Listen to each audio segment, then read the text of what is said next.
It's Professor Udenta O, founding National Secretary Alliance for Democracy and distinguished fellow of Abuja School of Social and Political Thought. Yes, sir. You said you have spoken so much insight, but we want to get your insight. How did you think the press or the media performed during the last general election? How can you describe the media performance? There is a more urgent matter before us today.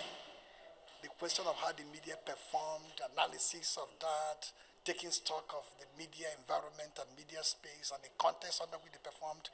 We wait another day. In 2 or 3 days' time or 4 days' time, there will be swearing in process. The IGP of police is already speaking. The DG, DSS is speaking. The military are speaking. And my sense of it is that they're shutting down democratic conversation. We should not allow that.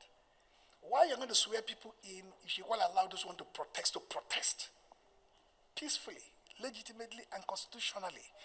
I did say inside in a segment on the dialogue, if you have your security perimeter, within which you don't expect anybody except invited guests and those with clearance, outside the perimeter, thousands, if possible millions of Nigerians are permitted to gather with their placards, waving it and protesting. Now what is going inside there is not to their likening. That is part of democracy. You can't shut it down. That is what is important now, not the performance of the media during the last election.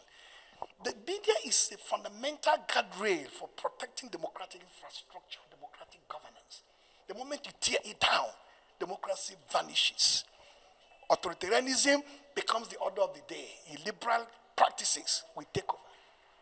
The behavior of NBC, the behavior of even the present-elect media team is abhorrent at this time and age. That's why I want to repeat, if that is the only thing you have to take away from here, as people will be sworn in on 29th May, millions of Nigerians gathered across the country have a right to protest wherever they are.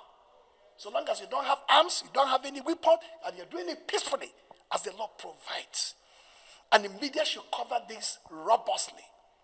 With intensity, the way you cover the swearing in, that's the way you're going to cover the protest of the people. Or the endorsement of the people. Whoever wants to protest or counter-protest, it is permitted in law.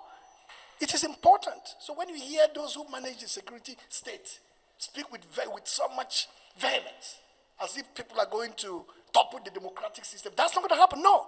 The right to protest is part of the right which is provided for in law. And so long as you do it in a peaceful, legitimate, constitutional manner, that right should never be abridged. So the excuse the NSA gave us that there will be foreign visitors coming from other countries, that you don't paint...